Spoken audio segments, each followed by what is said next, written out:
The Audi Grand Sphere concept car has recently been revealed at the Munich Auto Show. Last year, Polestar revealed its version of its flagship sedan, the Precept concept car.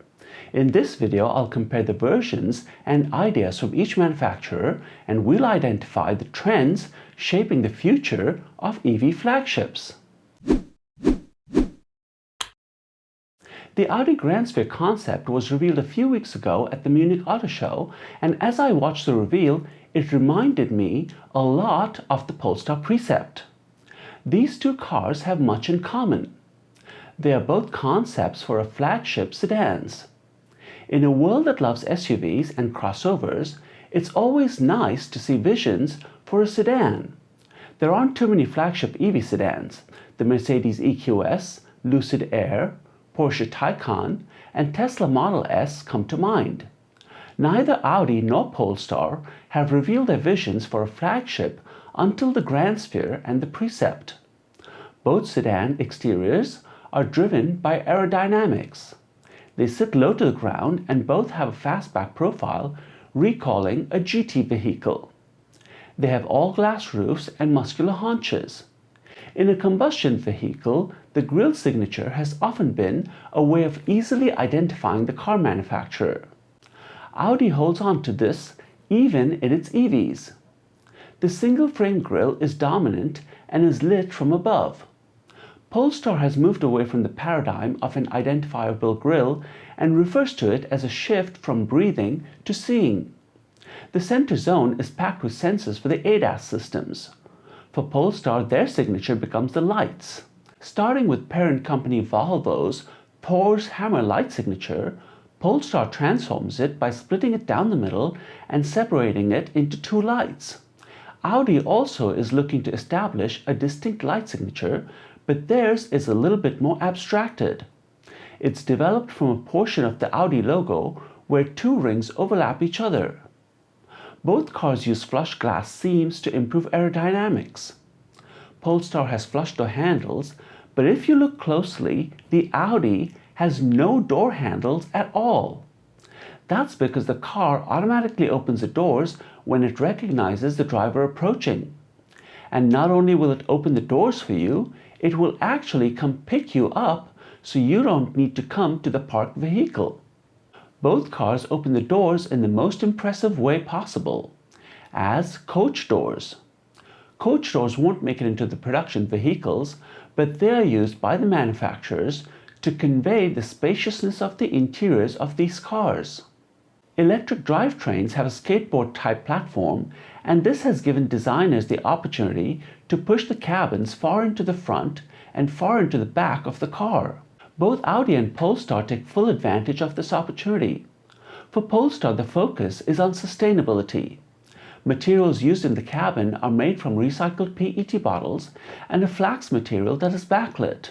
The infotainment screen is a 15-inch screen, and there is also a 12.5-inch instrument cluster. The rear seats get executive seating with individual seats. Much of the Precept's cabin feels like the next stage of development from the current Polestar interior. But with the Grand Sphere, Audi takes their vision to a much further point in time. The entire interior design is based on the car having level 4 self-driving capability. Audi refers to the interior as a first-class lounge and envisions what the space might be while the car drives itself. It is outfitted with sustainable materials like wood, wool, and synthetic textile fabrics. Displays are projected onto the wood surface that wraps around the entire cabin. With these displays, the car can be used as a workspace with video conference capabilities. If you prefer, you can watch movies, shop, or play games. Or it can be used as a place to relax with seats that lean far back and with sounds and scents that soothe you. There is also an onboard chill center console for food or drink. Interacting with the car can happen in a number of ways. There's voice control, gesture control, and technology for visual control. With gesture control, all you have to do is turn your hand and the dial responds. Polestar also uses gesture control, but in a slightly different way. When the screen senses your hand coming in closer, it will enlarge that area of the screen to make tapping easier. But the big leap is with visual control. There are cameras in the cabin that track your eyes. So when you look at a certain feature on the dashboard, it will track your eyes and light up that button. To select it, you just tap a button in your armrest. Polestar also uses cameras to track your eyes. When you look at a certain part of the instrument cluster, it will enlarge that information. Otherwise, it will keep the instrument cluster dimmed. But for Audi, all these technologies are based on a concept which centers around level 4 driving capability. Audi envisions a future where the car will drive you from door to door. If the driver wishes to take control, they can gesture for the steering wheel that will extend out from the dashboard. Polestar has a LiDAR unit, so it envisions some level of autonomous driving, but they haven't exactly spelled out what level. Given the shorter time horizon of the Precept concept, and that it has already been green-lighted for production, I would expect to see some type of Level 2 or Level 3 system comparable to a GM Super Cruise or Ford Blue Cruise. Both cars employ technology that recognizes the driver and adjusts the car to their preferred profiles. Being the flagship vehicle for Audi, the Grand Sphere showcases high performance. The car will have a 120 kilowatt battery capable of traveling around 750 kilometers. It will utilize an 800-volt battery architecture with a maximum charging power of 270 kilowatt. The target performance numbers are 530 kilowatt power and torque of 960 Newton meters. It will accelerate from 0 to 100 kilometers in a little over 4 seconds and will ride on an air suspension with adaptive dampers. Unfortunately, Polestar has been silent about its performance specs, but it too will have to have high performance specs if it's going to compete with the likes of Audi, Mercedes, Lucid and Tesla.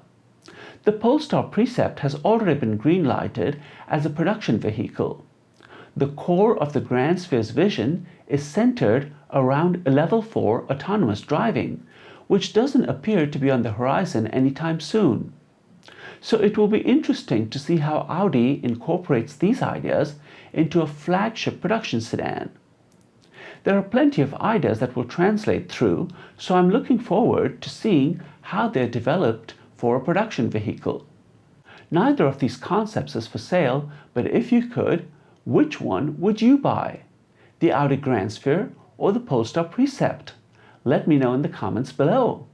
And if you would like to see another EV concept comparison, let me know in the comments.